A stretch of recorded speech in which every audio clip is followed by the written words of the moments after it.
그는 내 아버지. 내 이름 아시죠. 내 모든 생각도 내 흐르는 눈물 그가 닦아주셨죠.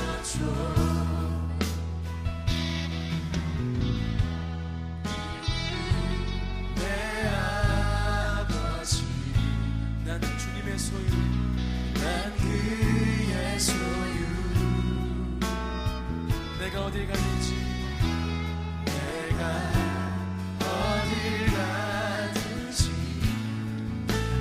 떠나지 않죠. 내 이름 아시죠? 내 이름 아시죠.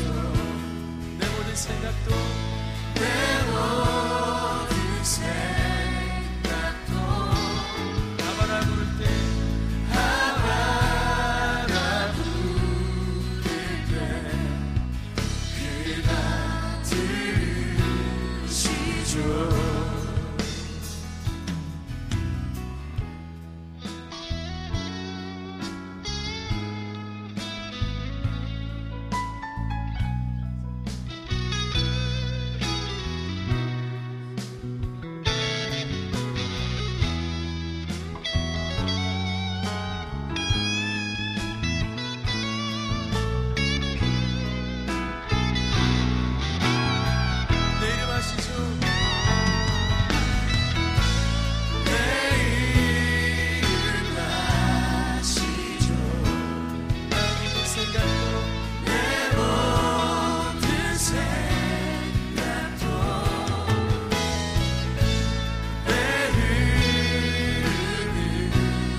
사랑의 주님, 이 땅에 어느 것보다 우리를 잘 아시는 주님, 그런 주님, 우리가 주님을 높여드리고 찬양하기 원합니다. 이 시간 역사해 주시고 우리의 찬양을 받아주시옵소서.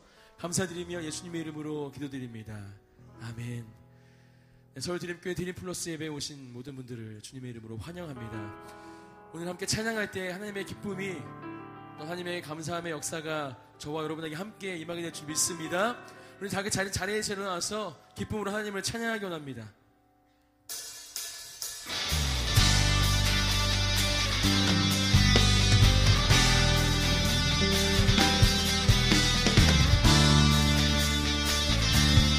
힘차게 박수 치면서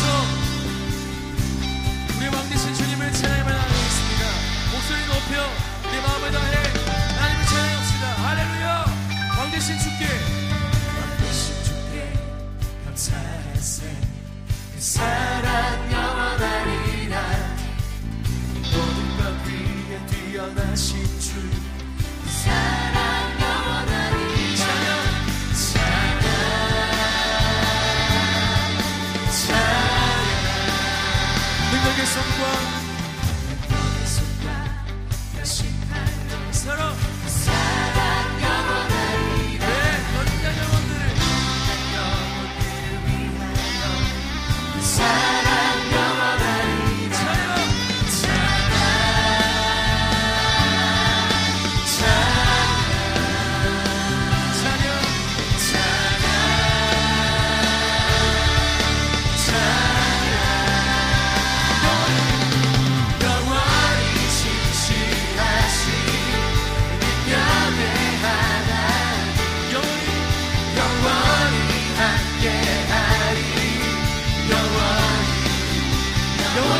신실하신 영원히 신실하신 능력의 하나님 영원히 함께하리 영원히 영원히 영원히.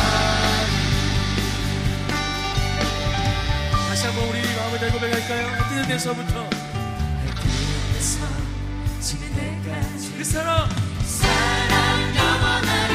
네, 주대로 우리 걸어가리. 사랑 영원하리. 찬양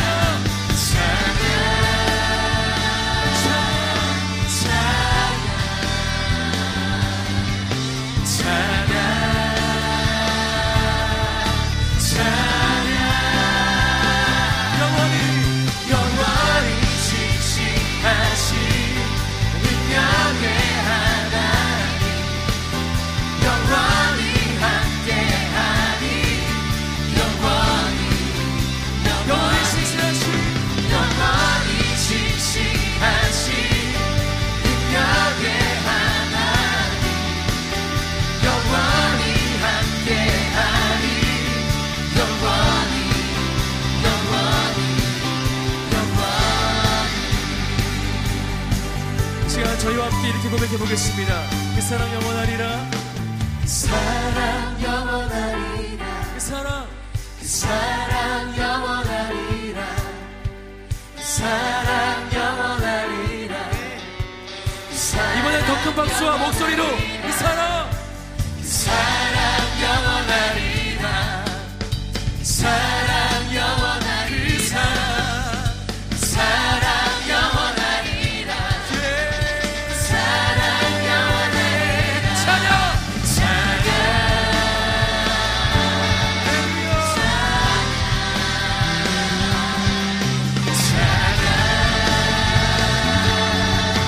찬양 목소리 높여 영원히 신실하신 능력의 하나님 영원히 함께하리 영원히 영원히 영원히 영원히 신실하신 능력의 하나님 영원히 함께하리 영원히 한 번 더 고백하겠습니다.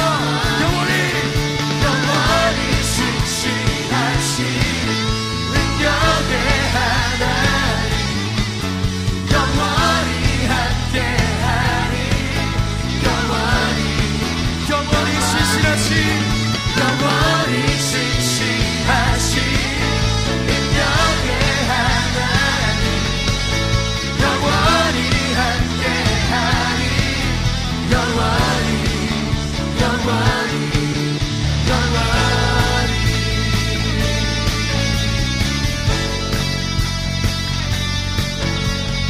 오직 예수님만이 열방의 소망이시며 어둠 속의 빛이십니다. 함께 고백하며 나아갑시다. 예수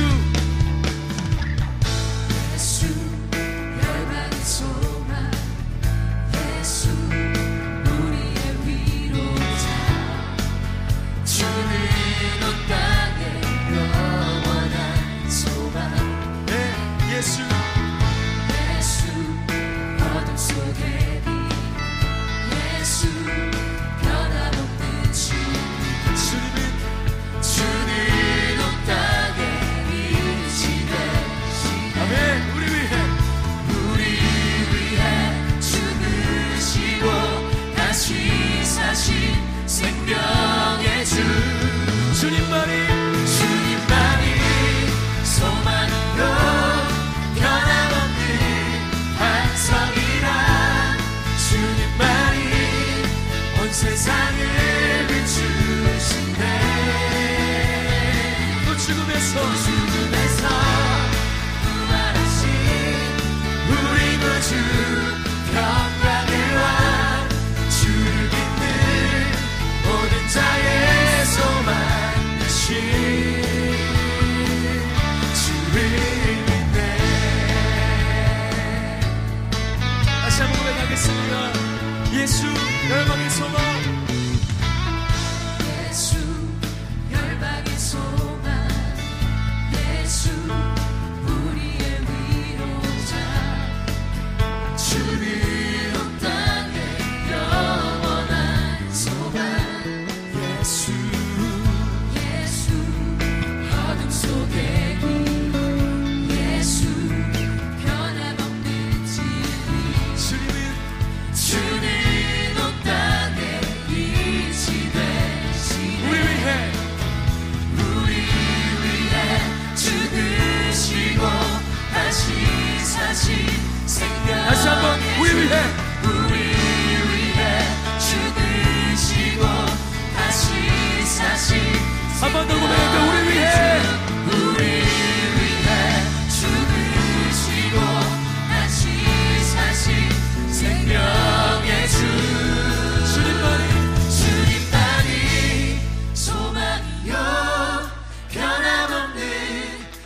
반석이라 주님만이 온 세상을 비추시네.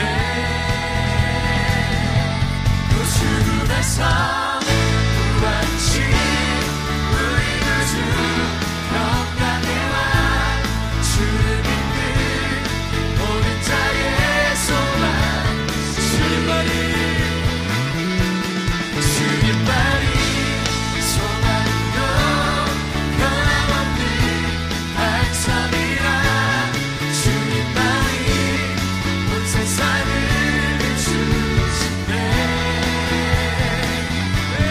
죽음에서 부활하신 우리 구주 평강의 왕 주를 믿는 모든 자의 소망 주를 믿네.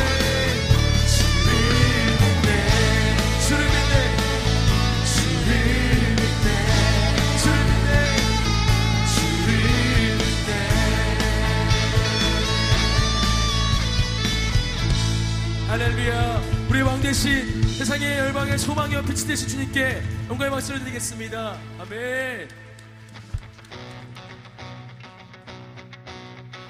다시 한번 주님의 이름을 우리의 목소리 높여 우리의 마음을 다해 찬양하게 합니다. 주 이름 찬양. 주 이름 찬양 풍요의 강물 흐르는 부요한 땅의 삶에 주님 찬양해. 주 이름 찬양. 주 이름 찬양 거치는 광야와 같은 인생길 걸어갈 때도 주님 찬양해. 모든 축복 주신 주님 찬양하리. 어두운 날이 다가와도 난 외치 주의 이름을 찬양해. 주의 이름을 찬양해. 영화로운 주 이름 찬양. 주 이름 찬양. 주 이름 찬양. 햇살이 나를 비추고 하늘이 새롭게 될 때 주님 찬양해. 주 이름 찬양. 주 이름 찬양. 험할지라도 고통이 따르지라도 주님 찬양해. 모든 축복 주신 주님 찬양하리. 어두운 날이 다가와도 난 외치 모든 축복 주신 주님. 모든 축복 주신 주님 찬양하리. 어두운 날이 다가와도 난 외치 주의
주시며 주님을 주시며 주님을 찾으시네 내 맘에 하는 말 맘에 하는 말 주 찬양합니다 찬양합니다 주의 이름을 찬양해 주의 이름을 주의 이름을 찬양해 영화로운 주 이름 주의 이름을 주의 이름을 찬양해 주의 이름을 주의 이름을 찬양해 영화로운 주 이름 찬양 주의 이름을 찬양해 주의 이름을 주의 이름을 찬양해 영화로운 주 이름 찬양 할렐루야. 우리 찬양받을 시간 합당하신 주님께 다시 한번 감사와 영광 소리 드리겠습니다. 아멘. 자리에 앉으시겠습니다. 주의 이름을 찬양해 주의 이름을 주의 이름을 주의 이름을 찬양해 영화로운 주 이름 찬양 주의 이름을 주의 이름을 찬양해 주의 이름을 주의 이름을 찬양해 영화로운 주 이름 찬양 하나님 감사합니다. 우리가 드린 찬양 가운데 하나님 역사하신 줄 믿습니다. 주신 말씀 가운데에도 하나님 함께 해주셔서 그 말씀을 들으며 마음에 평안 있게 하시고 하나님의 사랑이 이루어지게 하여 주시옵소서. 감사드리며 예수님의 이름으로 기도드립니다. 아멘.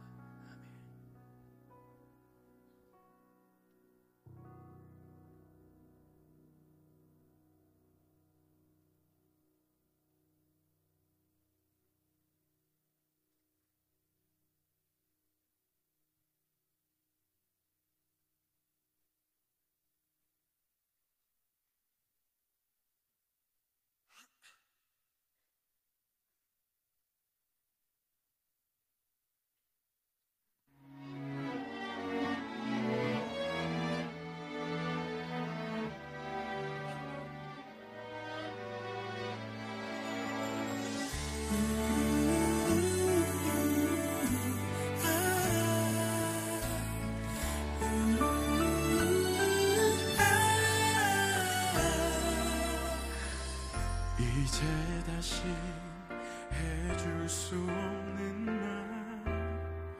마지막 그 한마디 I love you 너의 뒤에 안녕이란 말 대신 또 한 번 마지막이 I love you 돌아보지마 넌 그냥 가면 돼 그 사람이 널 더 웃게 할 수 있다면 I love you 내 곁에 넌 없더라도 나는 널 사랑해 이 세상 어딘가 그리고 가슴에 네가 사니까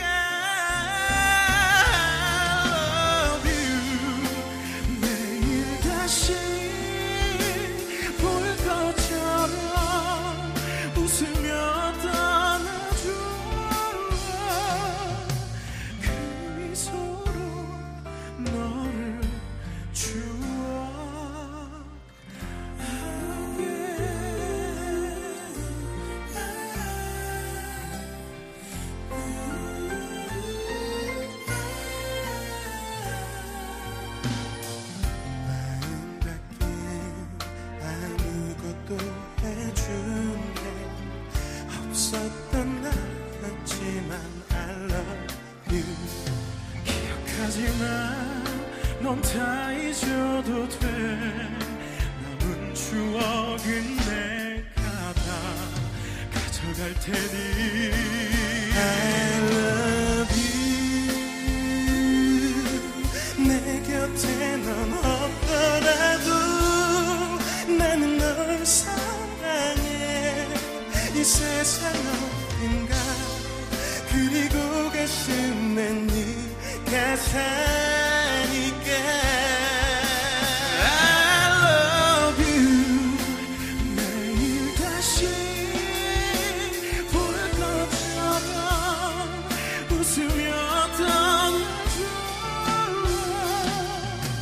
그 미소로 남은 날들을 견딜 수 있게.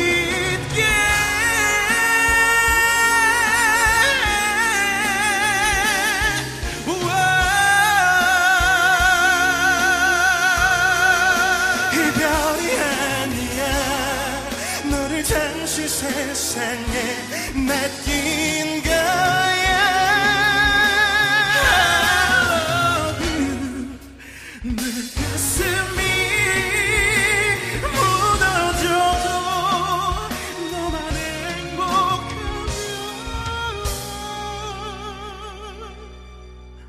그러면 돼. 정말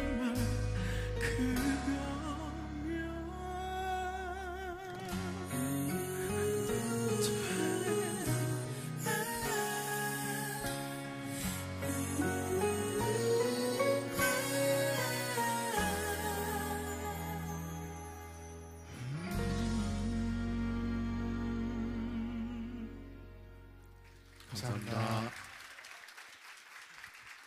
안녕하세요. 안녕하세요. 반갑습니다. 가수 두비라고 합니다. 인사드리겠습니다. 하나, 둘, 셋. 안녕하세요. 두빅입니다. 앞부분에 예상치 못한 사고가 있어서 제가 목이 메이네요.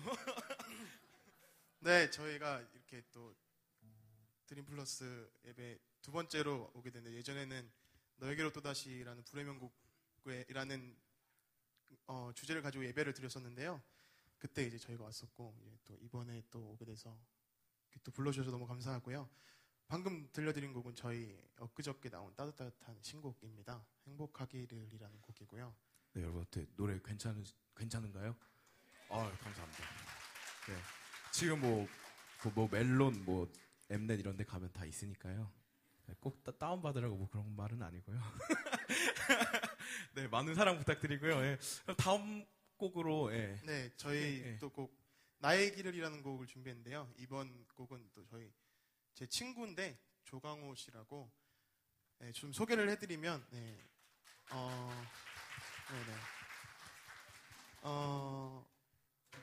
최연소로 그 제네바 콩쿠르라는 데가 있어요. 스위스에서 열린 제네바 콩쿠르에서 대한민국 전 세계적으로 최연소로 작곡 부분에서 우승하신 분입니다. 근데 한국에서는 아무도 모르는데 네, 스위스에서는 뭐 신문에서 일면에서 나오고 그런다 그러더라고요. 아무튼 조강호 씨 박수 한번 부탁드리겠습니다. 네. 열심히 해. 한국에서 태어났으니까 한국에서 열심히 해야지. 그래. 네, 그럼 저희 다음 곡 나의 길을 불러드리겠습니다.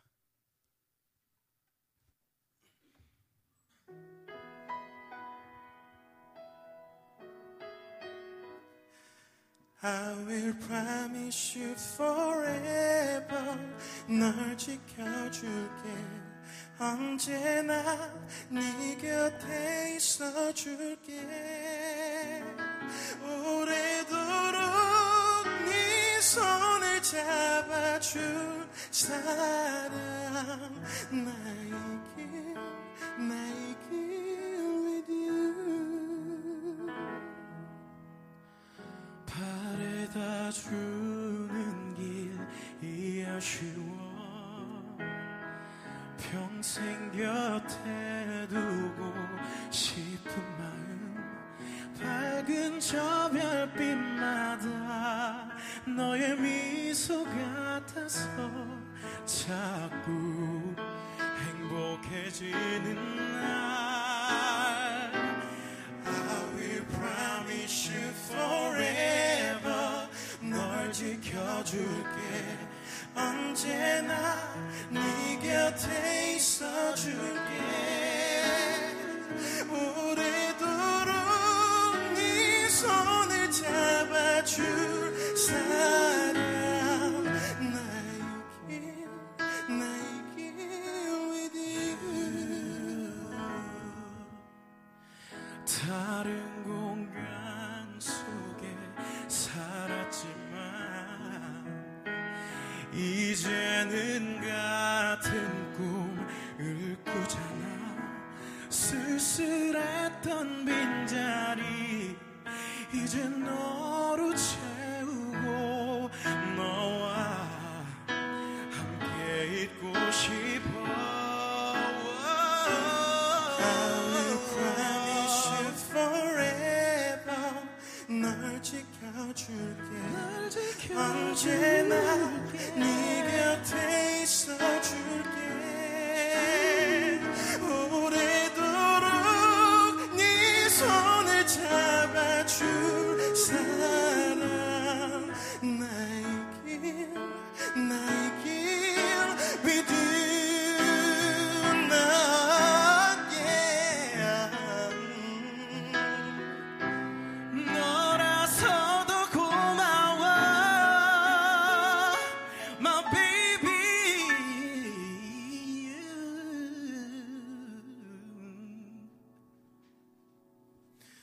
내 품에 너 남겨 행복하도록. 이별에 다시 울지 않도록. 오래도록 내가 지켜줄 한 사람. 너의 길 영원히 내 곁에.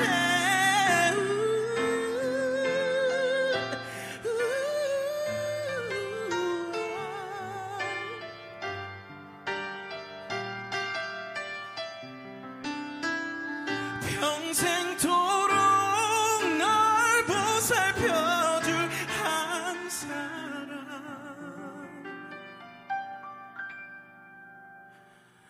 나의 길 love you.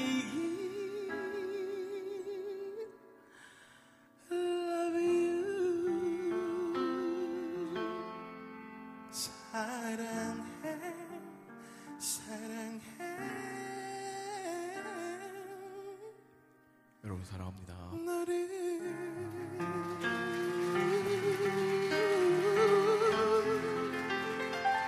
감사합니다. 감사합니다. 네, 여러분 사랑합니다. 좀 늦게 했나요? 죄송합니다. 교회 와서 제가 아멘을 했어야 되는데. 네, 제가 대신 사죄드리겠습니다. 네. 예배를 사실 습관이라서. 저는 이제 드림플러스 예배를 자주 오는데 이제 저희 멤버 형은 작년에 한 3번 정도 왔었어요. 네 번 왔어요. 4번. 아, 4번 왔어요. 아. 좋은 말씀 많이 듣고 왔습니다. 네. 은혜도 많이 받았습니다.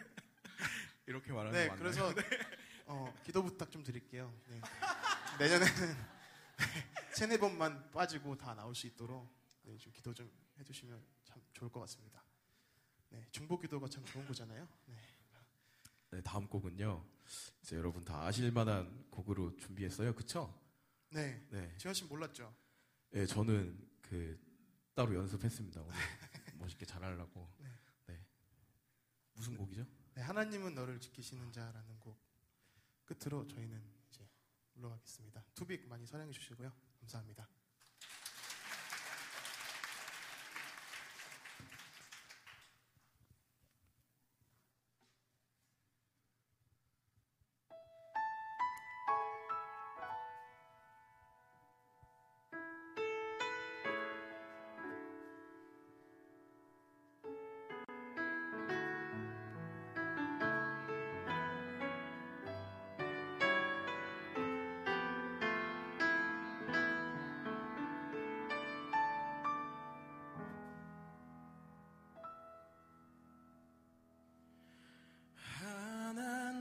하나님은 너를 지키시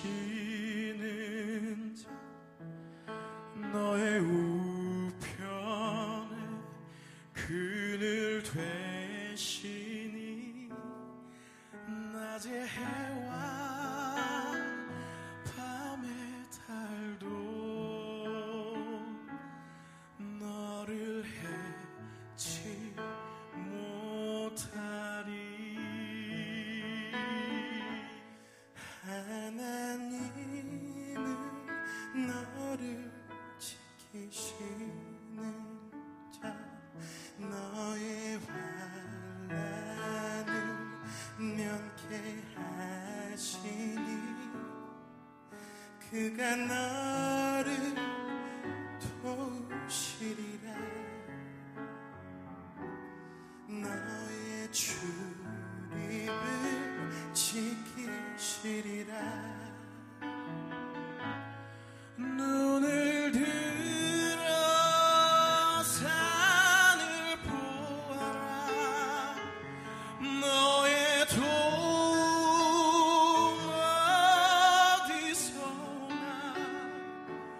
천지 지으신 너를 만드신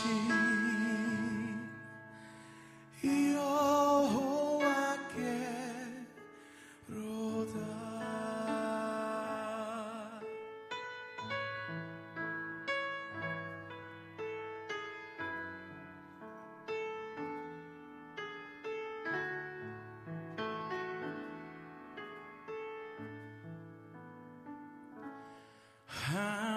하나님은 너를 지키시는 자, 너의 우편에 그늘 되시니 그가 너를 지키시니라. 너의 출입을 지키시니라. 눈을 들어 산을 보아라. 너의 도움 어디서 오나. 천지 지으신 너를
다시 한번 영광 받으신 하느님께 박수로 영광드리겠습니다. 오늘 저희 드림플러스 예배 나오신 여러분들 진심으로 환영하고요. 이렇게 또 아마 2주 만이죠. 작년에 뵀네요. 작년에 뵀나? 예, 작년 아드유 때 뵀죠. 그리고 2014년에 뵙게 돼서 정말로 반갑습니다. 오늘 저희들이 지금 시리즈로 의뢰인이라는 시리즈로 이제 진행 중에 있는데요. 오늘 저희들이 나누는 주제는요. 과연 인간의 고통은 어디로부터 왔는가라는 주제로 나누게 되겠습니다. 여호사 목사님께서 그 전에 질문을 받겠다라고 말씀을 하셔서요. 저희들이 계속해서 뒤에서 질문을 받고 있는데요. 오늘 그 중에 5명을 뽑아서 저희가 나가시는 길에 안내데스크에서 선물을 드리도록 하겠습니다. 그래서 제가 이 5분 뽑히신 분들 이름을 불러드리겠는데요. 재밌는 사실은 여기 이름 안 쓰신 분이 계세요. 목사님 화이팅, 질문 없어요. 지난번 당첨되었어요. 히히라고 보내주신 분, 참 재밌습니다. 우선 이지은 자매님, 하나님이 부르신 자녀들은 고난이 더 많은가요? 라는 질문을 하셨는데요. 왜 홀리한데 고난이 계속되나요? 라는 질문입니다. 제가 좀 홀리했으면 좋겠는데, 네, 이 질문 하신 분 이지은 자매님이고요. 고통, 연단이라는 공식을 통해 사실 고통이 이해는 되지만 고통의 근원이 연단을 목적으로 하는 것인지 아니면 우리의 죄 때문인지 우리가 죄를 짓지 않았다면 고통이 없었는지를 의인이라는 말이 고통 없는 경지를 말하는 것인지가 궁금합니다. 굉장히 복잡한 질문인데요. 저의 인텔렉추얼한 마인드로는 조금 이해하기가 힘들지만 우리 성수한 형제님 나가시는 길에 꼭 선물 가져가 주시면 되겠고요. 하나님은 왜 인간이 고통을 느끼게 만드셨나요? 최정민 형제님이 자매님인지 잘 모르겠지만 나가시는 길에 안내데스크에서 꼭 선물 가져가시면 감사하겠습니다.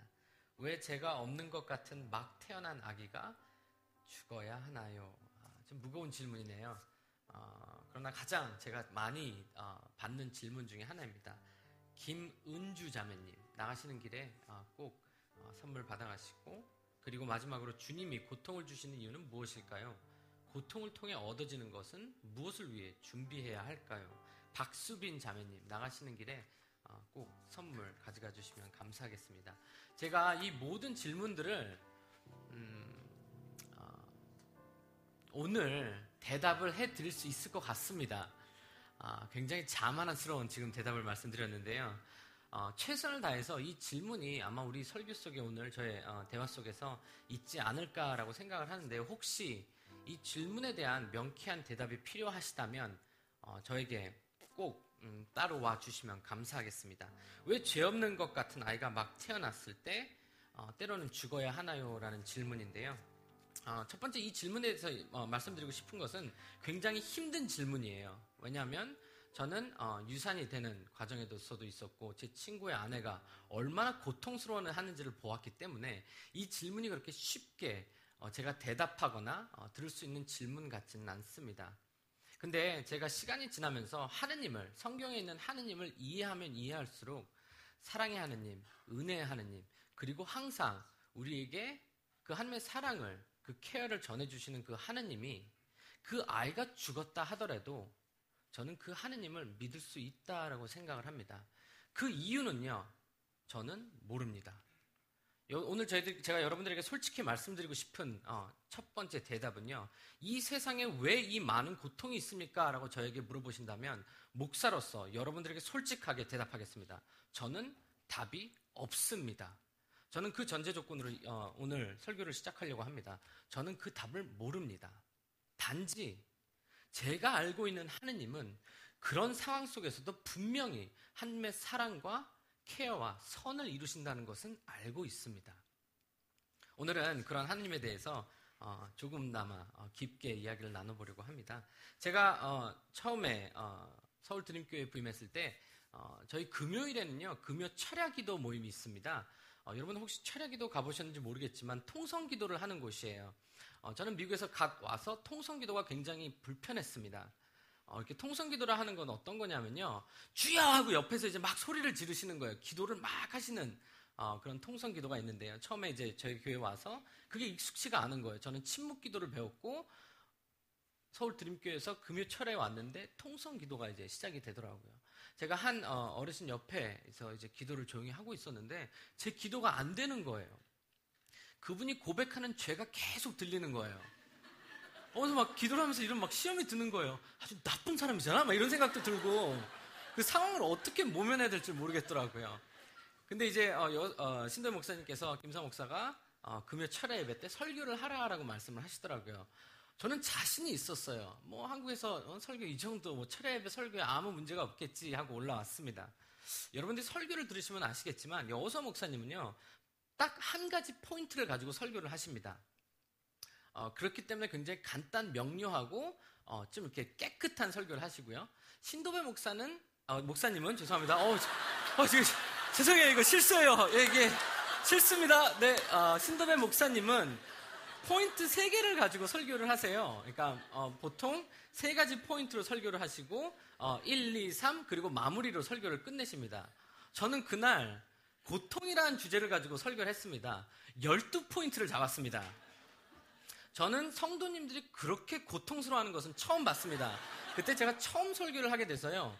한국말 발음이 그렇게 썩 듣기 좋지 않았습니다. 정말로 때로는 한국에서 TV를 보다 보면 미국에서 조금 사시던 분들이 한국에 와서 안녕하세요 막 이러고 되게 이제 좀 부담스럽고 약간 느끼한 한국말을 하잖아요. 근데 그게 의도한 게 아니라 저 또한도 그런 한국말을 했었는데 그때 제가 12포인트의 설교를 한 거예요. 1시간 반 동안. 근데 그 끝날 때쯤에 성도님들이 주여라고 하시는데 끝내달라는 주여인 거예요. 그 다음부터는 굉장히 그때 그 설교를 하면서 저 또한도 굉장히 고통스러웠었는데요. 내가 이 교회에서 설교하기 힘들겠다라는 생각을 했었습니다. 더 충격적인 사실은 제가 설교가 끝난 다음에 신도현 목사님이 올라오셔서 제 설교를 다시 정리해 주셨습니다. 그런 경험이 있었는데 그때 제가 고통에 대해서 12포인트를 잡았어요. 12포인트를 잡았는데 왜냐하면은 고통도 종류가 있습니다, 여러분. 예를 들자면 내면의 고통이 있어요. 맞죠? 그리고 육체적인 고통이 있고요. 또 전쟁, 기근, 질병. 이 고통에도 여러 가지 종류가 있습니다. 그렇기 때문에 제가 그 고통을 12가지로 나눠서 성도님들에게 설교를 했었는데요. 오늘 제가 나누고 싶은 이야기는요. 그 12가지 고통 중에 제가 가장 피부에 가깝게 느꼈던 그 고통에 대해서 여러분들과 이야기를 하고 싶습니다. 제가 미국에 있을 때 제가 다니던 교회에 제가 청소년부에 아주 밝은 아이 하나가 있었어요. 항상 이렇게 베이스볼 캡을 쓰고 다니고 애가 좀 이렇게 힙합 끼가 있는 아이들 있잖아요. 이렇게 좀 바지도 약간 이렇게 펑퍼짐하게 입는데 다리가 길고 팔이 길어서 뭔가 좀 간지도 나고 애가 이렇게 너무 귀여운 거예요. 밝고 항상 베이스볼 캡을 쓰고 다니고 너무 밝아요. 항상 웃고요. 근데 2주 정도 지났을 때 그 아이가 병원에 있다라는 이야기를 듣게 됐습니다. 그리고 저는 그 아이가 암 치료를 받고 있는 아이라는 사실 또한도 알게 됐습니다. 모자를 쓰고 다니는 이유는 그 키모테라피가 너무나도 심하기 때문에 머리가 빠지기 시작을 했고 그 아이는 그런 고통 속에 있었습니다. 근데 너무나도 특이한 사실은요. 저는 그 아이같이 밝은 아이를 본 적이 없었던 거예요. 그래서 제가 그 아이의 병원을 찾아갑니다. 그 휴스턴에 가보면은 센트럴 마켓이라고 올게닉만 파는 그런 마켓이에요. 거기 가서 제가 그 아이가 먹을 수 있는 건강식품도 좀 사고 또 혹시 병실이 좀 어둡지 않을까 해서 꽃도 사고 그리고 그 아이가 굉장히 좋아할 것 같은 아이언맨이라는 그 만화책을 샀습니다. 제가 그때 돈이 많이 없었는데요. 전도사로서 돈이 많이 없었는데 만화책도 종류가 있어요, 여러분. 이렇게 컬렉티브 아이템이라는 게 있어요. 이렇게 몇 부 출판이 안 되는 만화책들이 있습니다. 그 중에 하나를 산 거예요. 큰 맘만 먹고. 그리고 이제 병실을 찾아갔는데 그 병실에 이제 들어가는 순간 이렇게 빛이 그 창문으로 들어오고 있고 어머님이 앉아 계시고 그 자네슨이라는 아이가 컴퓨터로 이제 뭐를 보고 있더라고요. 그래서 제가 들어와서 헤이 자네슨 잘 지내냐고 했더니 뭐 잘 지낸다라고 얘기를 하더라고요. 그래서 웃으면서 저한테 이러는 거예요. 자기가 보여줄 게 있다고. 그러더니 컴퓨터를 이제 이렇게 돌린 거예요. 들어가서 이제 제가 앉자마자. 그래서 what is this? 이러고 이제 쳐다봤는데 그 아이가 수술을 통해서 빼냈던 그 종양 있잖아요. 그거를 저한테 보여주는 거예요. 그리고 저한테 이렇게 얘기를 하더라고요. Hey, I did it well. 내가 되게 잘했어요 라고 얘기를 하는 거예요. 아우, 막 그 가슴이 되게 아프더라고요. 근데 그때 그 어머님이 옆에서 제 아들이 너무나도 잘했습니다 라고 이야기를 하시는데, 어머님이 성악을 하셨어요. 그래서 목소리가 되게 천사 같으세요. 그리고 정말로 천사같이 교회에서 찬양을 하시고 그런 가족이었는데요. 그리고 이제 제가 그 만화책을 주고 그 아이 막 너무 좋아하죠. 너무 좋아하면서 이제 그 아이에게 선물을 주고 이야기를 하고 기도를 해주고 나왔습니다. 나오는데 이제 어머님이 나오셨어요. 막 웃으면서 나오셨는데, 문을 나오시자마자 닭똥 같은 눈물이 뚝뚝 떨어지시는 거예요. 그 아이의 어머니로서 그 아이 앞에서는 항상 밝은 웃음을 가지고 계신 어머님이 문 앞을 나오자마자 정말로 그렇게 비같이 내리는 눈물은 본 적이 없었습니다. 그리고 병실 나가는 곳까지 어머니께서 조용히 저를 쫓아오셨었는데요. 그때 차에 타고 집에 오면서 처음으로 드는 생각은 이거였어요. 왜요? 왜요, 하느님? 이 아이가 죄를 졌으면 얼마나 죄를 졌겠고, 이 부모가 우리 휴스턴에서, 우리 교회에서 그렇게 열심히 사시는 부모님이시고 그렇게 하느님을 위해서 많은 헌신을 하시는 부모님이신데 왜요, 하느님? 그 왜요라는 질문이 제 목에서, 제 마음에서, 제 눈물을 통해서 하느님께 그때 그 순간에 자동차 안에서 부르짖기 시작을 했습니다. 너무나도 화가 났어요, 그 하느님이. 오늘은 제가 나누고 싶은 그 고통은 바로 그 고통에 대해서 이야기를 나누고 싶습니다.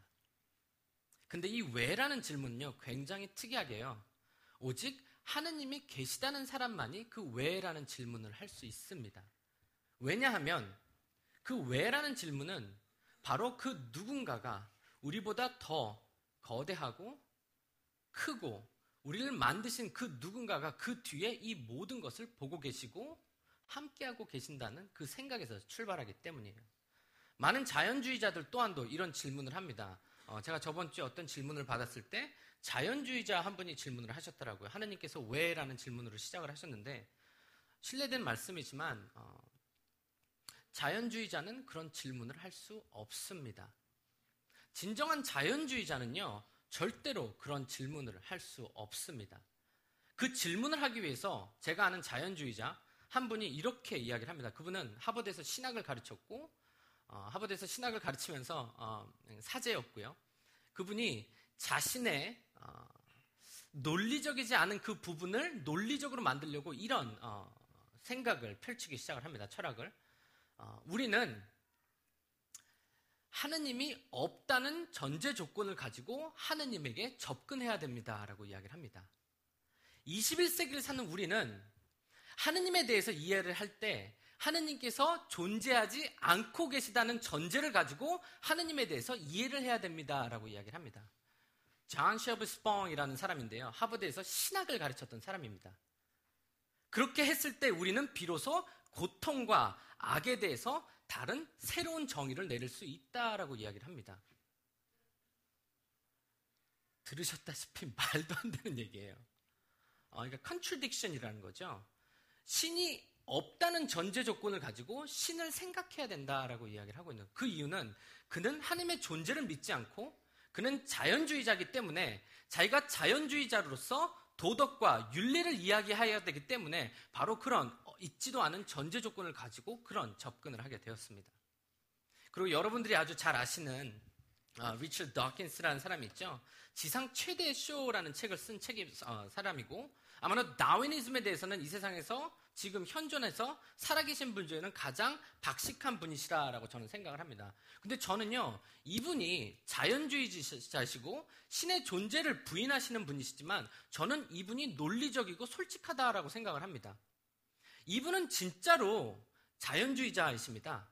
이분은 신의 존재를 믿지도 않고요, 인간이 겪고 있는 고통과 악에 대해서 너무나도 명쾌하게 설명을 합니다. 제가 그분이 이야기했던 다윈이즘에 대해서 다윈이 했던 이야기를 먼저 이야기해드리고 그분이 했던 이야기를 해드리겠습니다. 다윈이 이렇게 이야기를 합니다. 배다른 형제들을 둥지에서 밀어내는 어린 뻐꾸기, 노예를 부리는 개미들, 살아있는 애벌레의 몸을 안에서부터 파먹는 맵시벌 유충의 본능은 그들에게만 특별히 부여되었거나 창조된 것이 아니다. 그것은 하나의 일반 법칙에 따라서 나온 작은 결과들이다. 모든 생물을 반드시 키는 그 법인즉 다양하게 증식해야 한다는 것이다. 강자는 살아남고 약자는 죽는 것이다. 거기에 대해서 다워킨스는 이렇게 이야기를 합니다.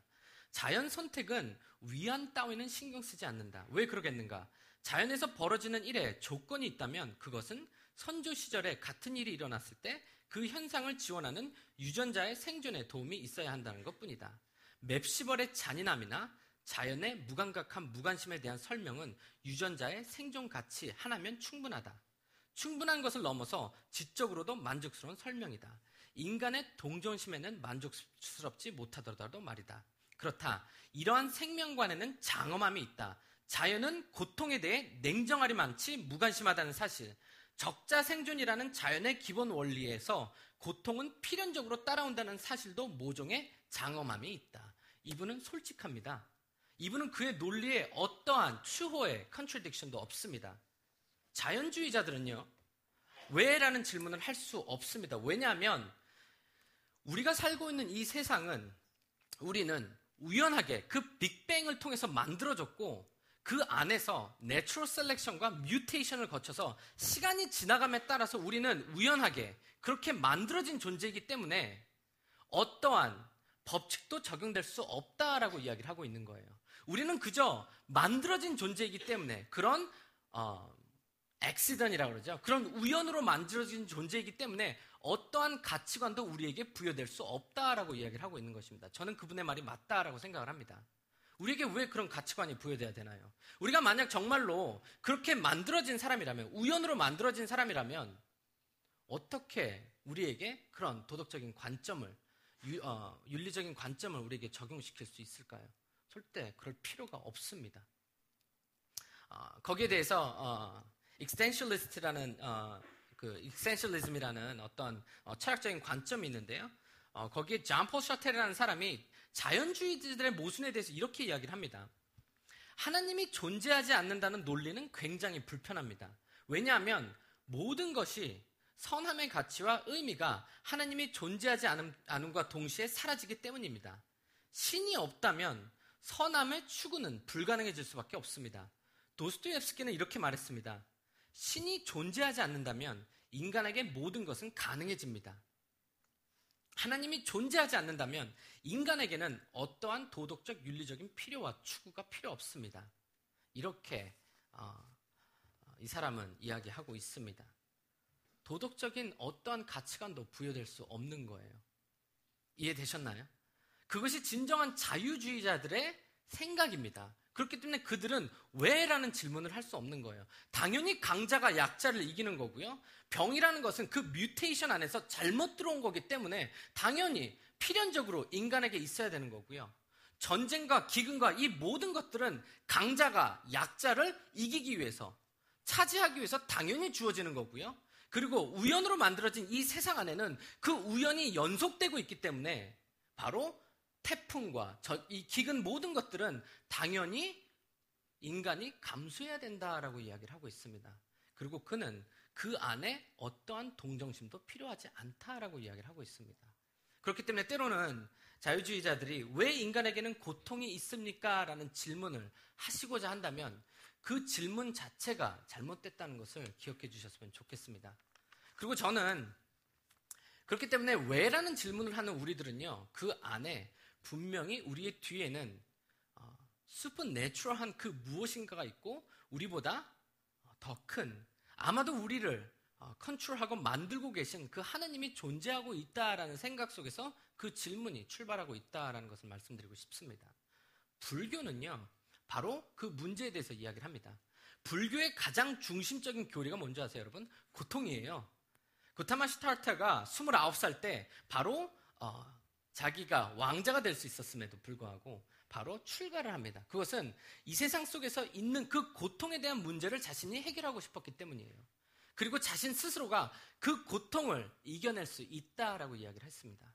그것은 인간의 내면 속에는 욕구라는 것이 있는데 그 욕구를 우리가 버릴 수만 있다면, 그 욕구, 우리가 차지하고 싶고 소유하고 싶은 그 욕구를 버릴 수만 있다면 인간에게는 어떠한 고통도 없는 삶을 살 수 있다라고 생각을 했습니다. 바로 그것이 해탈할 수 있는 그 경지까지 이르게 하는 바로 인간의 가장 순결한 모습이다라고 이야기를 했고요.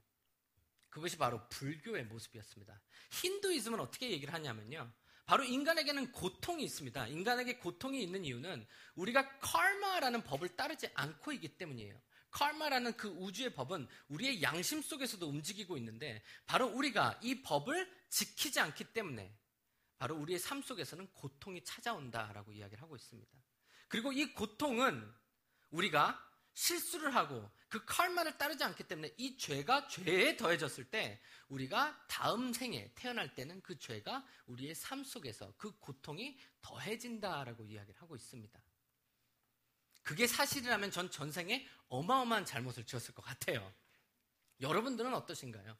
바로 그것이 힌두에서 이야기하는 바로 그 죄와 악과 고통에 대한 설명입니다. 그리고 우리가 알고 있는 크리스천리티에서는요, 그 고통에 대해서 조금은 다른 각도로 이야기를 하고 있습니다. 크리스천리티에서는 이렇게 이야기를 하고 있습니다. 인간에게 많은 고통이 있습니다. 삶 속에서도 고통이 있고요.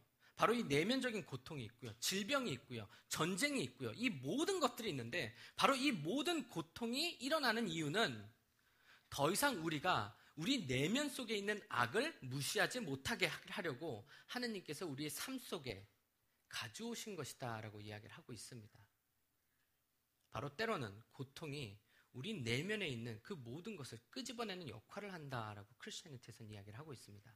오늘 제가 여러분과 성경을 읽으면서 한 가지 책을 소개시켜 드리려고 합니다. 여러분들은 창세기가 제일 먼저 쓰여졌다고 생각을 하시죠? 자, 여러분들의 생각을 조금 좀 비틀어 놓겠는데요. 욥기라는 책이 더 먼저 쓰여졌습니다. 욥기라는 책은요, 아마도 3,500년 전, 4,000년 전에 쓰여졌던 책이고요. 성경에 어떤 책이 쓰여지기도 전에 먼저 쓰여진 책이다라고 이야기를 하고 있습니다. 근데 재미있는 사실은요, 이 욥기라는 이 이야기 속에서 바로 악과 고통에 대해서 하나님께서 명쾌하게 설명하고 있으시다라는 것입니다. 어떤 철학책도요, 우리의 고통과 악에 대해서 명쾌하게 설명하고 있는 철학은 없습니다. 어떠한 종교도요, 이렇게 명쾌하게 고통과 악에 대해서 설명하고 있는 종교는 없습니다. 그래서 오늘 저희들이 욥기를 한번 같이 읽어보도록 하겠는데요. 욥기 1장, 제가 6절부터 이 이야기를 이해하시기 전에 플롯이 있어요. 연극이라고 생각을 하시면 돼요. 첫 번째 한 장면이 나옵니다. 그리고 이 장면 안에서 연극이 하나가 있고요. 드라마가 하나가 만들어지고 있고요. 그 두 번째 장면이 나와요. 거기에 또 다른 드라마가 하나가 있고요. 세 번째 장면이 아마 conclusion이에요. 결론이고요. 그 안에 또 새로운 드라마가 있습니다. 그리고 욥기는 2장으로 넘어가면서 다른 드라마들이 계속해서 생기고 있는데요. 그것을 만들려면 한 12포인트를 해야 될 것 같아요. 그럼 여러분들이 굉장히 고통스러울 것 같아서 오늘은 첫 번째 이야기만 나눠보도록 하겠습니다. 그래서 첫 번째 플롯인데요. 이 플롯 안에 굉장히 재밌는 대화가 나오기 시작을 합니다. 1장 6절부터 읽어드리겠습니다. 자막 뜰 수 있나요? Hello? 제가 아까 문자까지 보내드렸는데 어느 날 천사들과 사탄이 여호와 앞에 섰습니다. 여호와께서 사탄에게 어디에서 왔느냐라고 물으셨습니다. 사탄이 여호와께 세상 여기저기를 두루 돌아다니다 왔습니다라고 대답했습니다. 여기서 재밌는 사실은요, 지금 하나님과 사탄이 대화를 하고 있는 거예요. 근데 하나님께서 사탄에게 묻고 계신 거예요. 우리는 선과 악을 생각할 때 동등한 입장에서 선과 악이 밀고 땡기면서 때로는 선이 이기고 때로는 악이 이기면서 우리의 삶 속에 이런 일들이 일어난다라고 얘기를 하고 있지만 욥기에서는 하나님께서 지금 사탄에게, 악의 근원에게 질문하고 계신 거예요. 그리고 사탄은 거기에 대한 대답을 하고 있습니다. 여호사 목사님이 새벽에 새벽 예배 설교를 하시기 위해 오셨을 때 제가 여호사 목사님 일찍 오셨네요 라고 얘기하지 않습니다. 이게 왜냐하면 그 여호사 목사님, 담임 목사님의 권위에 제가 조금은 들어가기 때문이에요.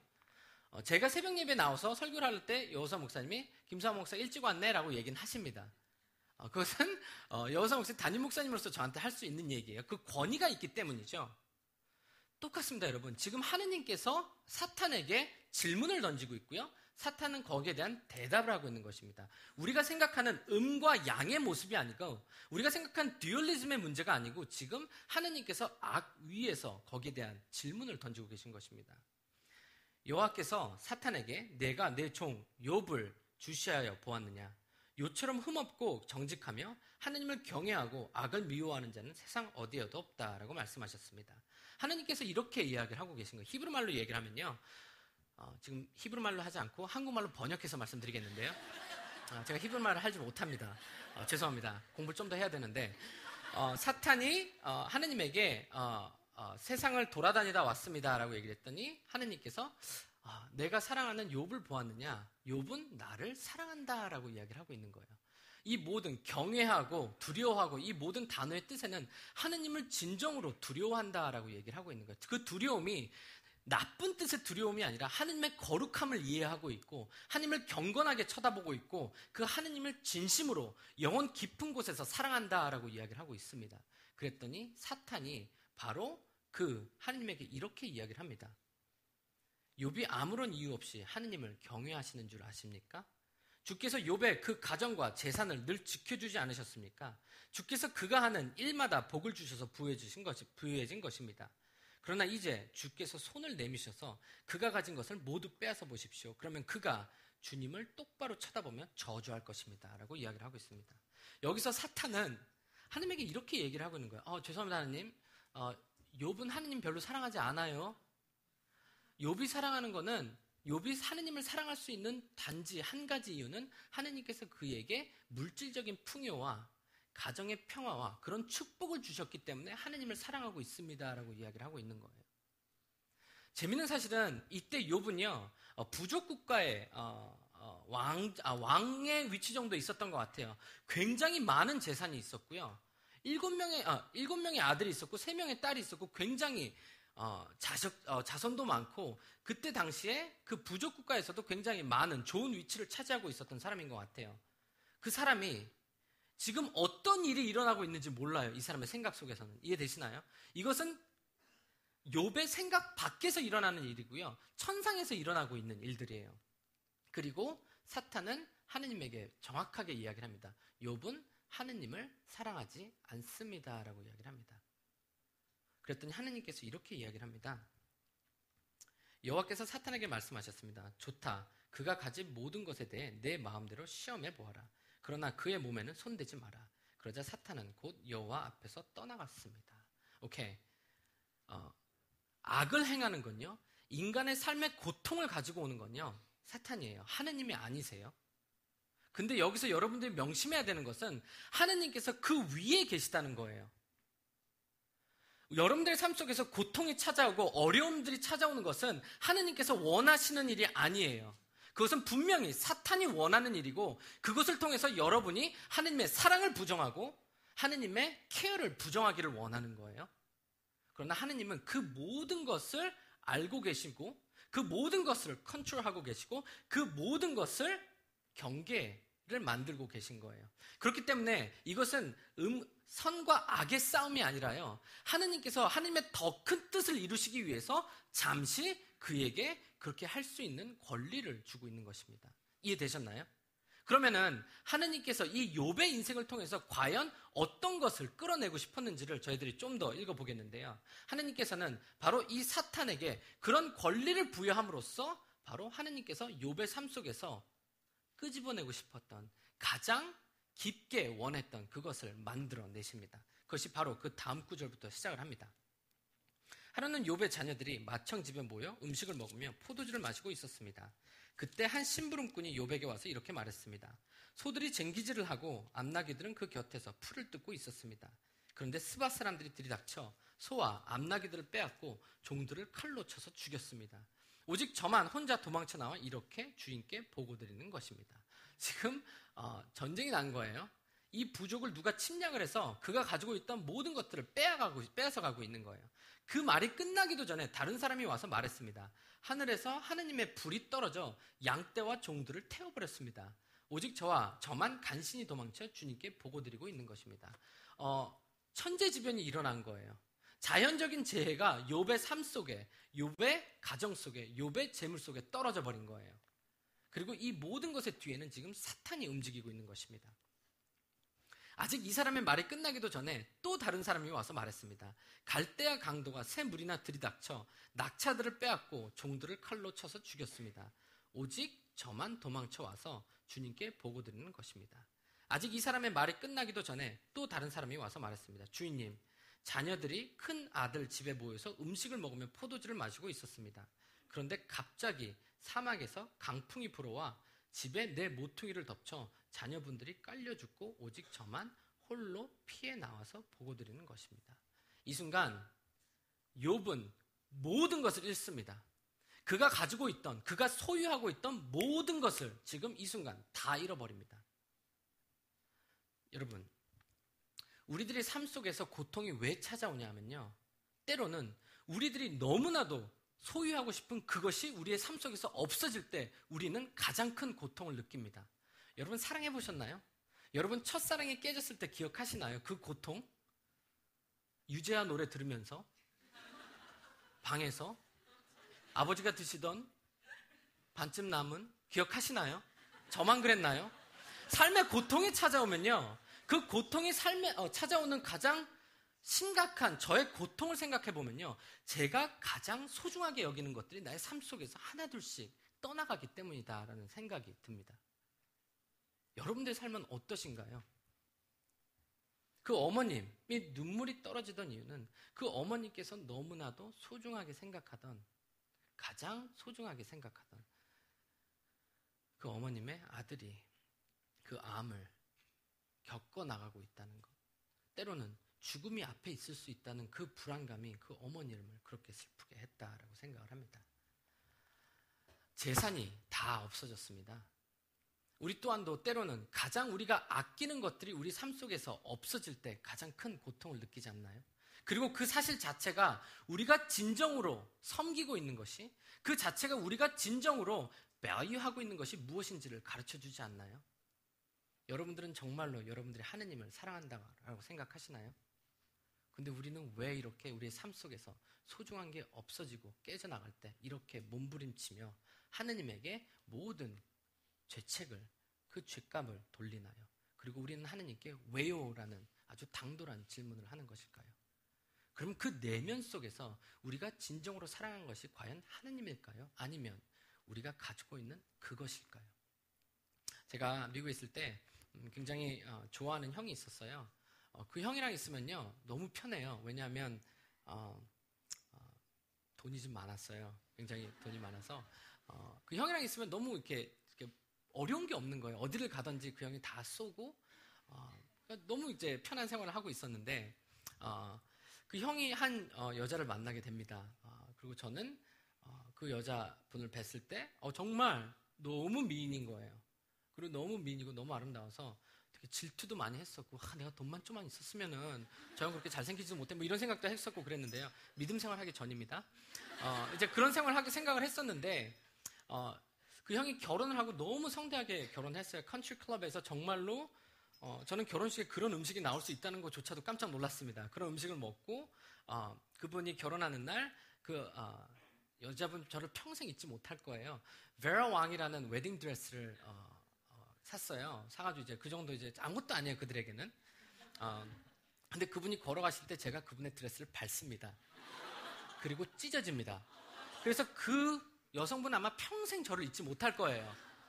근데 그 결혼이요 2년 만에 깨집니다. 그 결혼이 2년 만에 깨지고 제가 그 형을 만났을 때 정말로 그렇게 고통스러워하는 것을 본 적이 없어요.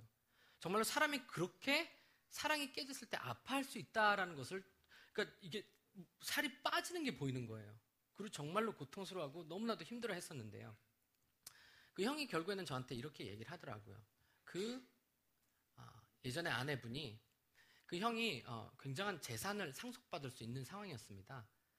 그리고 너무나도 많은 돈이 또 가지고 있었기 때문에, 그래서 예전에 아내분이 그분이랑 결혼했던 이유가 바로 그분에게 상속될 그 재산을 보았기 때문이에요. 그리고 그 아버님이 그 재산을 사회에 환원을 하십니다. 그러자마자 그 아내분이 이혼을 하시게 된 거죠. 근데 여기서 들어볼 건요, 여러분. 그 아내가 그 형제님의, 저의 형의 사랑을 한 번도 이해하지 못했던 거예요. 그 아내가 원했던 거는 그 형제가 줄 수 있는 그것을 원했던 거예요. 근데 우리도요, 때로는 하느님의 팔을 비틀어서 우리가 원하는 것을 얻어내려는 그런 도덕 근성이 있습니다. 아닌가요? 우리가 정말로 하느님을 사랑한다라고 생각을 하십니까, 여러분? 아니면 여러분들의 내면 깊은 곳에는 그 하느님을 통해서 우리가 원하는 것을 얻어내려는 우리의 도덕 근성이 있다는 것을 기억하십니까? 지금 하느님께서는 이 모든 고통의 과정을 통해서 욥에게 가장 중요한 그 무엇인가를 가르치고 계십니다. 그 모든 일이 일어난 후에 욥이 이렇게 반응합니다. 자녀들이 다 죽고 난 후에 그러자 욥은 일어나 자기 옷을 찢으며 머리를 삭발하고 땅에 엎드려 하나님께 경배를 드리며 이렇게 말했습니다. 내 어머니 태에서 벌거벗은 채로 나왔으니 벌거벗은 채로 그곳으로 돌아갈 것입니다. 주신 분도 여호와시오 가져가신 분도 여호와시니 여호와의 이름이 찬양받기를 바랍니다. 이 모든 일을 겪고도 욥은 죄를 짓거나 어리석게 하느님을 원망하지 않았습니다. 이 욥에게는요, 바로 그 믿음이 있었던 거예요. 그 믿음이라 하는 것은요, 하느님께서 주시는 것, 그의 삶 속에서 그것이 하나둘씩 없어질 때 그 고통 속에서 그가 깨달을 수 있었던 것은요, 그의 믿음 안에는 결코 흔들리지 않는 그 하느님이라는 존재가 가장 중심에 있었다는 것은 바로 이때 욥이 깨닫게 되는 것입니다. 근데 저는 크리스티애니티가 스토익과 합파와는 틀리다라고 생각을 해요. 저는 욥의 이 모습이 너무나도 우리와 비슷하다라고 생각을 합니다. 욥이 옷을 찢고 삭발하는 모습을 생각해 보셨어요? 저희랑 좀 비슷하지 않나요? 굉장히 괴로웠던 것 같아요. 그 괴로움 속에서 하느님에게 그 괴로움은 호소를 하나 그 하느님을 향한 그의 사랑과 방향성은 흔들리지 않습니다. 하느님, 으아! 소리 지르면서 옷을 찢고 삭발은 하나 그 하느님의 사랑에 대한 그의 방향성은 결코 돌리지 않습니다. 성경에 그런 사람이 한 사람 더 등장합니다. 그는 욥 이후에 아마도 1500년, 2000년 후에 한 사람이 등장을 하는데요. 예수 그리스도라는 사람입니다. 그는 십자가에서 마지막 던진 말이 이거였어요. 하느님, 하느님, 어찌하여 나를 버리시나이까? 그 고통에 대한 예수 그리스도의 대답이요, 바로 우리 삶 속에서 주어질 수 있는 그 대답이다라고 저는 생각을 합니다. 고통의 이유요? 저 솔직히 대답 드릴 수 없습니다.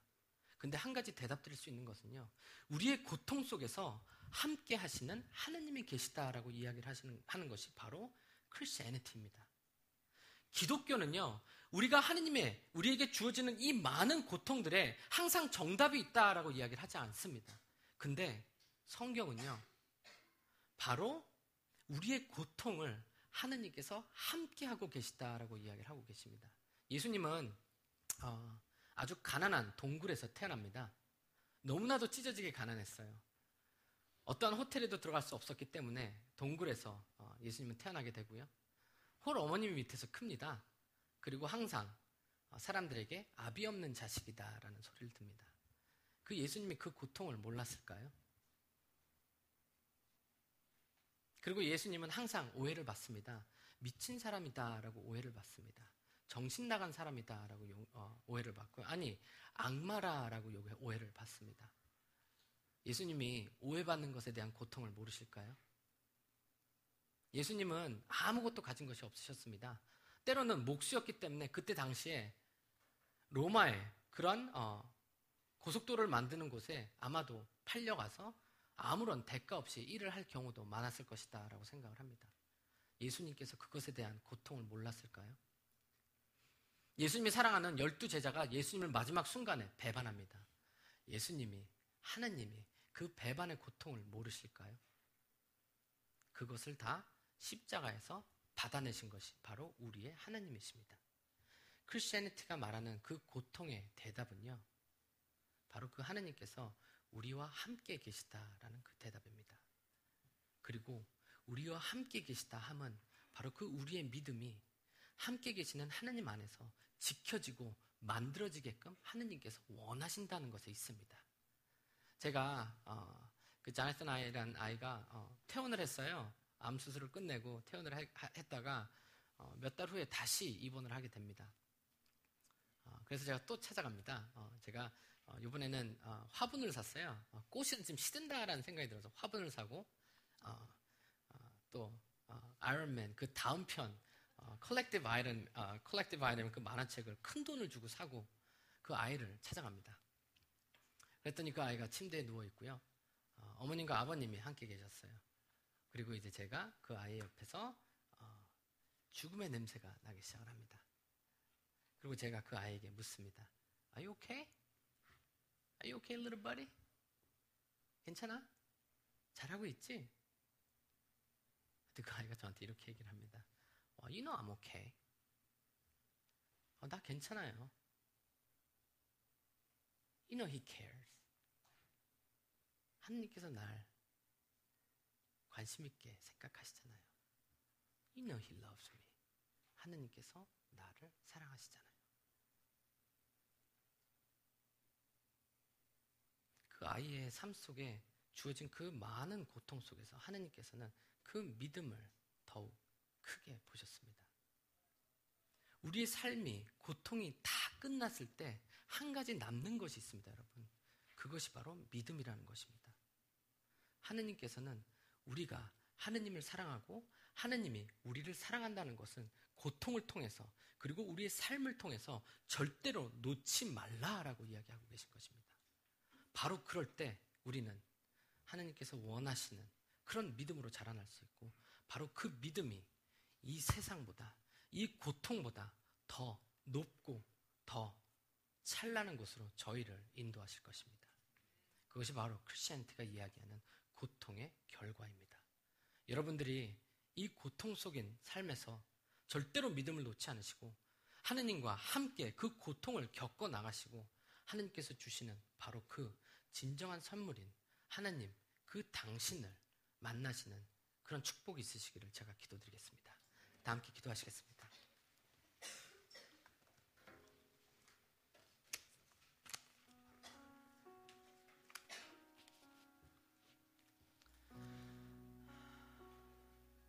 사랑의 하느님, 항상 우리의 삶 속엔 우리의 삶의 고통이 찾아올 때 우리는 하느님께서 우리를 사랑하지 않는다라는 생각을 합니다. 그러나 하나님께서는 우리를 너무 사랑하셔서 그 사랑이 우리를 더 하느님에게 향하게끔 만든다는 것을 알고 있습니다. 하나님께서 그런 믿음을 허락하여 주시옵소서. 저의 믿음이 하나님께서 주시는 다른 그것들에 매여 있는 것이 아니라 오직 하나님 당신만을 쫓으며 오직 하나님을 믿으며 그 하나님만이 우리의 진정한 구원자이시며 우리를 이 모든 고통 속에서 구원하실 분이라는 것을 믿는 은혜를 허락하여 주시옵소서. 오늘 이곳에 오신 모든 성도님들의 삶 속에 그 고통이 하나님의 은혜로서 덮이기를 기도드리며 이 모든 기도 우리의 구원자이신 예수 그리스도의 이름으로 기도드립니다.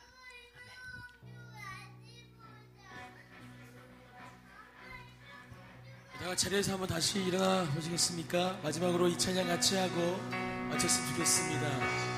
주신 말씀 기억하면서 찬양하시겠습니다. 주 이름 찬양, 주 이름 찬양, 불의 강물 흐르는 부요한 땅에 살 때에 주님 찬양해. 주 이름 찬양,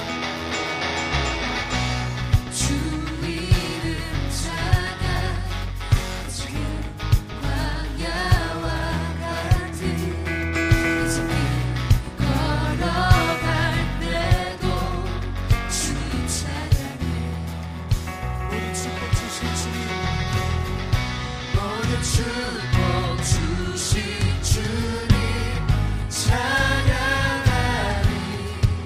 어느 날이 다가와도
take away.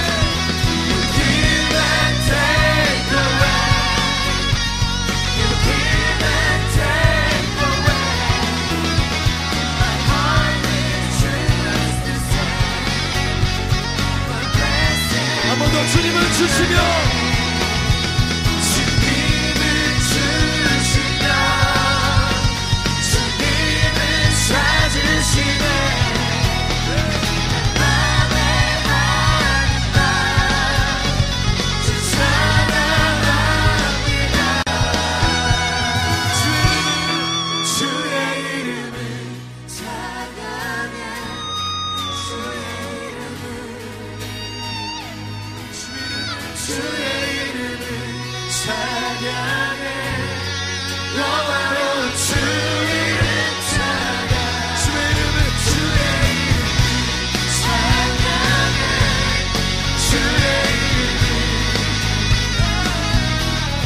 주의 이름을 찬양해. 영화로운 주 이름 찬양. 할렐루야. 하나님께 영광과 박수를 드리겠습니다. 아멘. 모든 순서를 마치겠습니다.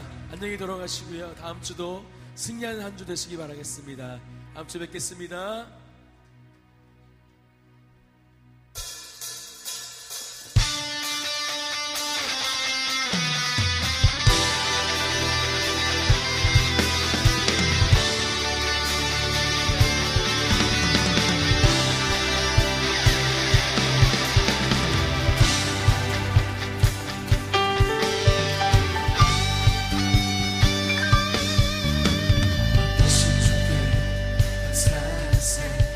사랑 영원하리라. 모든 것 뛰어나신 주 사랑 영원하리라. 찬양